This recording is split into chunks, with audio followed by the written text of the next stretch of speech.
I feel like we should start like incorporating indie into like full moon ceremonies or something.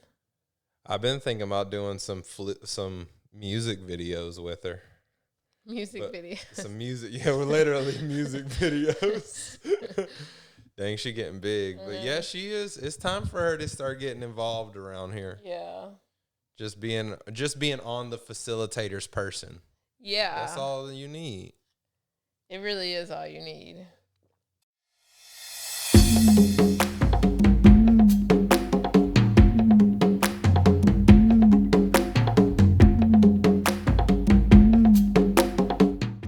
Welcome, y'all. Welcome to the 50 Days of Evolution podcast.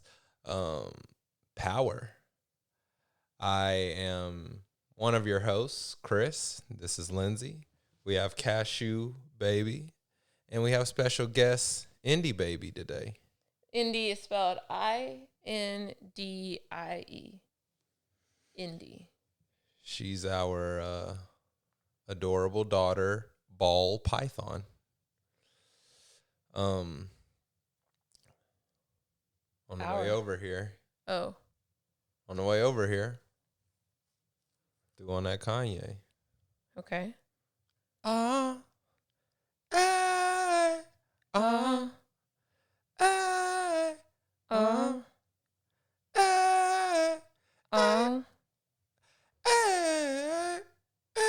I'm living in that 21st century, doing something mean to him. No one man should have all that power. Okay, I forgot that was the line, and I was about to say, is this power related? But yeah, no one man should have all that power. No one man should have all that power, and all of us have limitless power if we're willing to step into the authentic power that Gary has spent the book asking us to consider as possible. And in preparation for this podcast today, I listened to his end of chapter synopsis, and his banger sentence is, power is when the intentions of the soul, I don't even have it right. Let me give you the deal. I want to get it right. 3 hours later. I can't find it. I thought it was pretty brave of you to open up the book. I thought I had it bookmarked, but I don't. I got the picture on my phone. Here it is.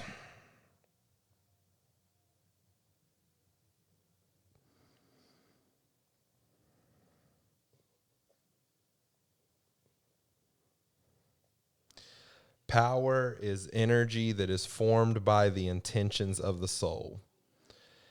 An authentically empowered personality is one that is empowered by the energy of the heart.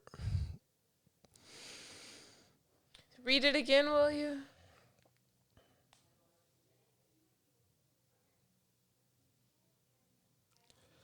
Power is energy that is formed by the intentions of the soul. Authentic power is the personality aligned with the heart.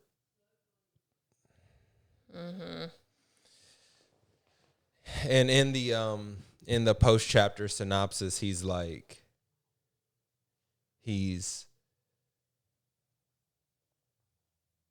distinguishing between authentic power and external power, and he presents to us the opportunity to step forth in seeing that the power in our life is in being forgiving. The power in our life is in being loving. And it's kind of like, I think of him like kind of flipping everything on its head from historically how we've come to know power, and it's forgive when you must so that you can keep working towards external goals.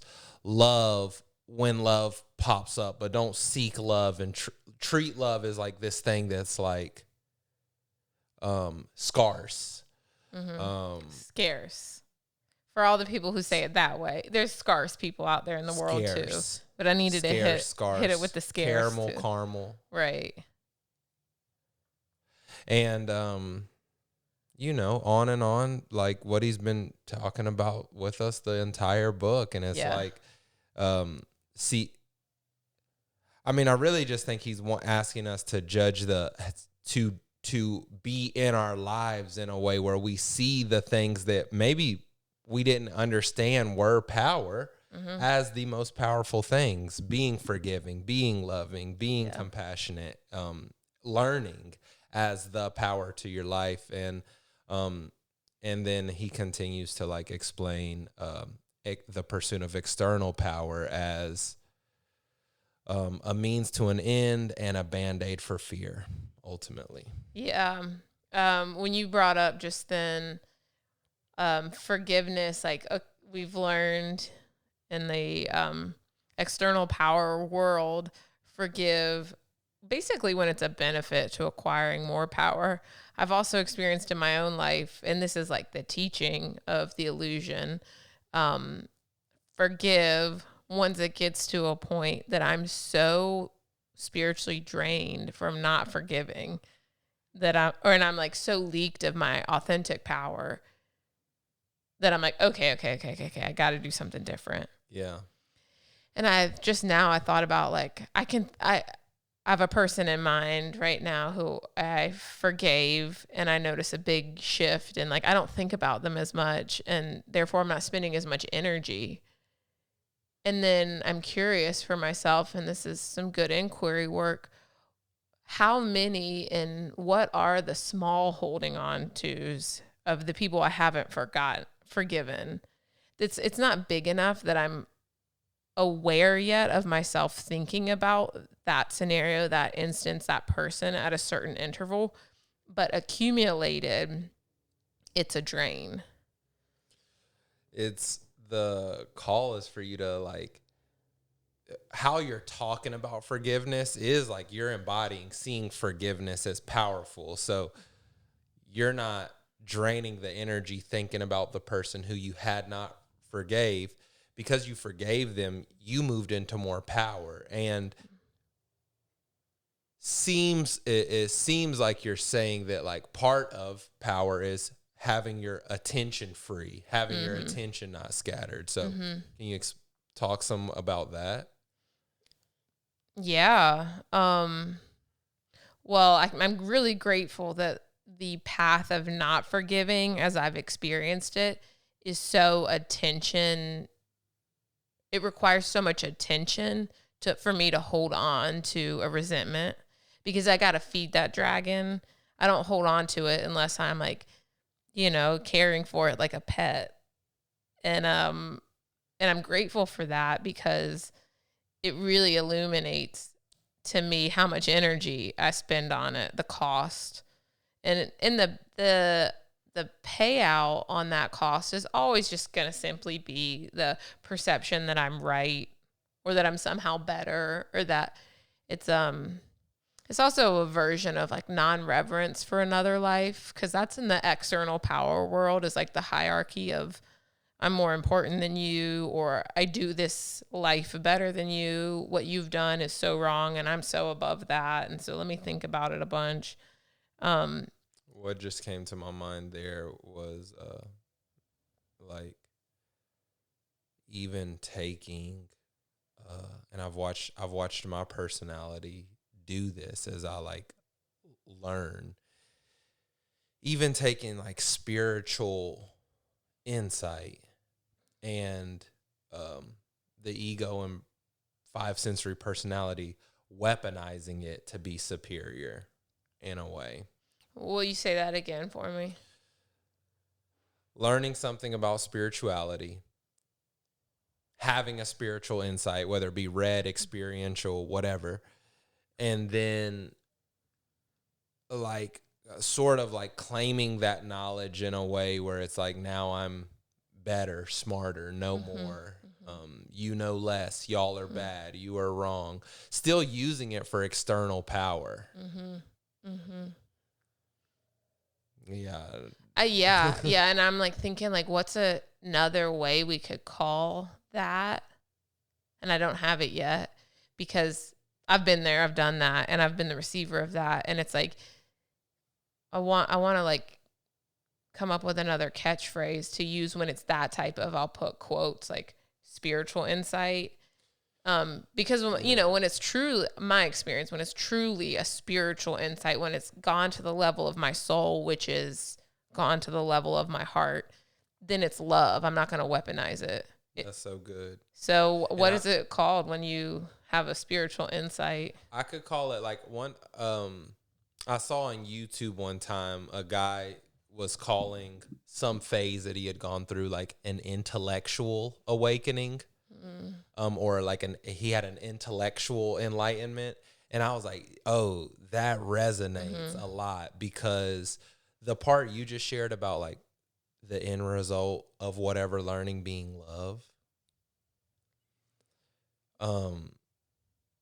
that was like me starting to have those, not until recent years, was like a distinct game changer.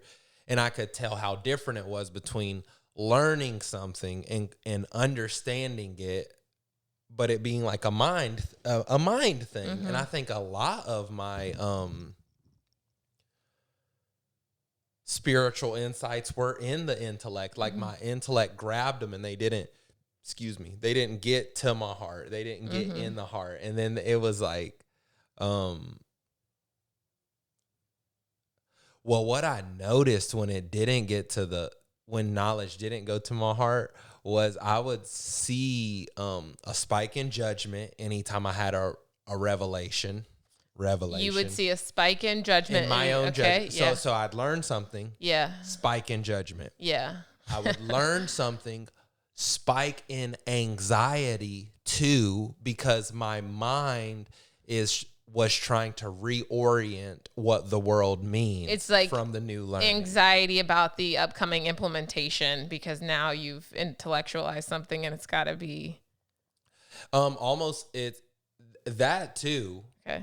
That too. And what I'm specifically talking about is anxiety about how to restructure a new worldview that like can take in whatever the new learning was. So it was like very anxious. How do I look at the world? What's right and what's wrong? That's a big thing. What's right and what's wrong? How should I feel about these social movements or whatever? You know what I'm saying? Like, and then I don't know, I guess it just at some point it finally got in here that like, it's love. Yeah. It's love. Like anything I learned that's going to turn me to love, I'm not going to feel judgment, anxiety, rumination about how it needs to be applied or who's worthy or not worthy. I got a prompt for us that I don't have the answer to. Great. That's a great prompt. Don't do that, Indy. I'm newly sensitive to when she S's back her neck. Indy had a recent bite of someone here on the team. She's non-venomous. Yeah, she's non-venomous. Stakes are low, but I'm still scared when she does that. Me too. All right, so here's the prompt. We talk about external power, moving from I want to be right, moving from domination, control, hierarchy of value of humans. And then we talk about living from the heart and authentic power, revering life. The ping pong from heart living to external power seeking. I feel that dynamic happen within our relationship as a reoccurring theme now. I trust we're both on the path to heart living and evolving to just the freedom of being in that space constantly. talk to me about some of the tools that are there, and I'll throw in some things as they come up for me. What are some tools that we can use, the viewers can use, you personally use, when you're not in the heart space and you want to get back to authentic power? Yeah. You mentioned just one little more. You mentioned the other day in a rumble we had that you were you were in an external power moment, and you were able to observe that you were in it, but like you couldn't quite get past that glass field. Oh yeah. So, and I know you have before, so that's the question. Like, okay, so we find ourselves like fighting to be right or fighting to be in control. How do we get back into the heart? That was a good question, wasn't it? That was great. Thank you. That was great, baby. Changing my physiology, getting in my body, running, ice bath, working out, asana, like changing my physiology changes me. It brings me into connection with this body is real. My experience is real. It puts me in the realness of here and now. And then secondarily, meditation. Mm-hmm. So, and what I've found is that like,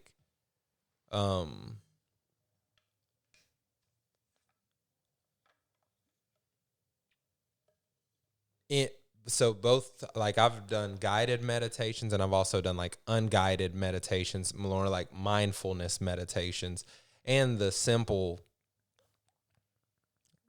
to me, like they're both equally effective in just moving into being. But I do find that like if I'm not, this is for me, obviously, a mindfulness meditation of like a body scan won't have the impact that exercise will, or that like something that's like a physiological change will do. Now, if I exercise first, or if I practice asana first, and then I do like a body scan guided meditation or something, then that's totally different. But yeah. All right, I'm going to take that. I love your answer. I'm going to take it a step further. Oh, God, I got another thing. Okay.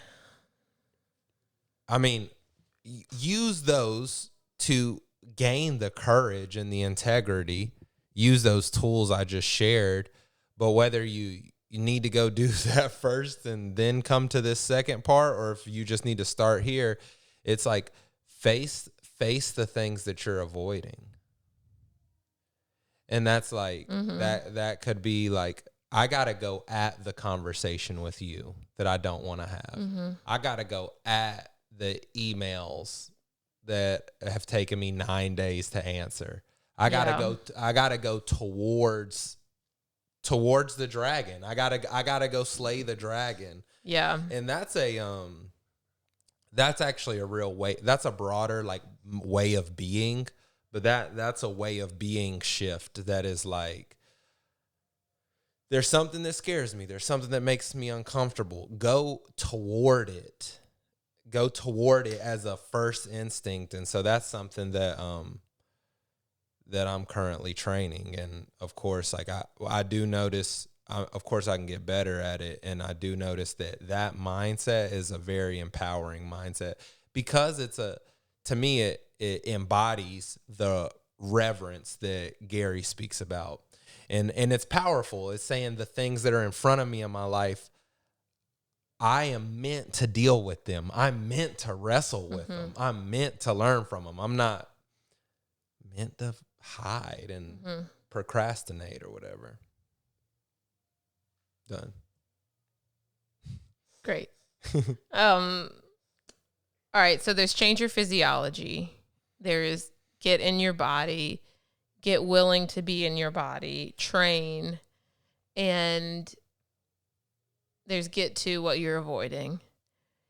in the realm of get into your physiology, why? All right. So I believe in that as a training. And so the word training is inherently defining that there's a game coming or there's something that's being trained for. And I think what that something that's being trained for is the ability to have quick resolution when the resolve is get out of the intellect or get out of the world of external power, get into the body. And so, like, if I map out this we'll take two characters, Sally and Brian. Oh my gosh, that's the name of one of my friends, and she's married to a man named Brian. We'll take Sally and Brian. They're getting in a power struggle about something. Who's emptying the dishwasher? Brian, yeah, he could leave and go work out and then come back and say, okay, physiology has changed. I see the light. And what I believe we train for when we get in the ruggedness, some of the discomfort, the fire of being with our physical bodies, and we're training an ability to do that whenever we choose.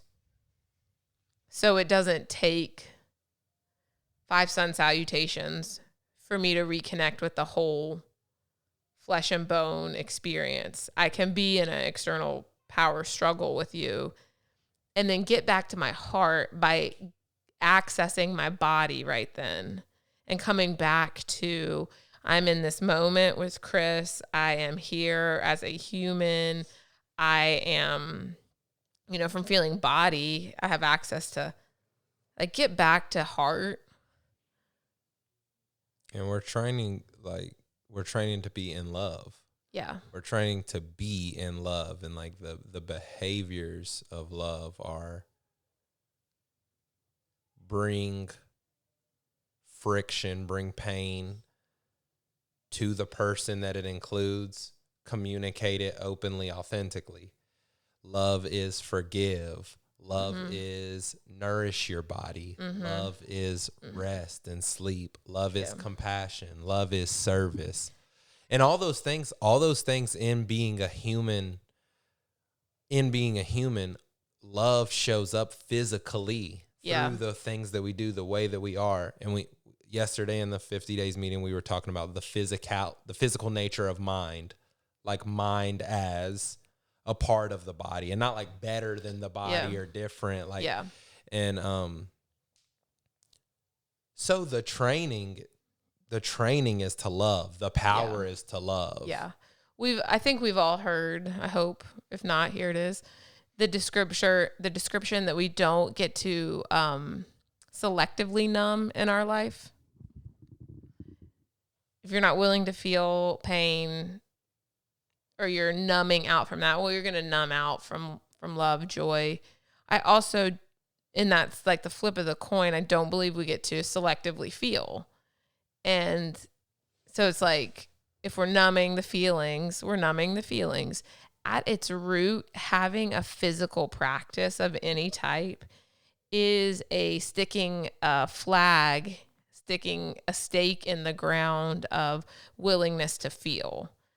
And that at its most vulnerable moments, when I want to leave a conversation with you, or I want to dominate you in a conversation or be right and be done with it, I am avoiding feeling. And so at its root, practicing physicality as a training of feeling, that's great, translates to every facet of our human experience. Because like, if I'm not willing to feel my body, well, I'm not going to have access to feeling love like I say I want. Like I can't selectively feel, I can't selectively numb. Yeah, we make a choice to jump out of the heart or live dangerously, fearlessly.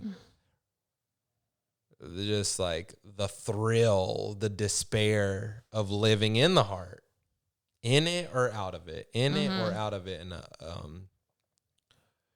for me, when I'm in my heart, my vision gets keen, all my senses amplify, the world becomes more vivid, and I Yeah. become more aware of everything around me. And And you're personally funnier when you're in your heart. Just as an experiencer of you and your heart, you're funny. You're playful when you get in your heart. yeah. So, yeah, power. Do you have anything else? You have anything else? Like, this will be the last time in this series that we really touch on power as it relates to seat of the soul. I guess I'd like to close this podcast by you telling me some of what you see from me when I'm in my heart. When you are in your heart, you're very tapped into intuition, and it serves everyone that you're around, because whether it's a difficult thing to say or a tough thing to hear for the listener, or whether it's like an acknowledgement that's so profound and heartfelt, you move from your knowing when you're in your heart, and that serves everybody. So thank you. Thank you. That's a wrap. That's a wrap. See y'all.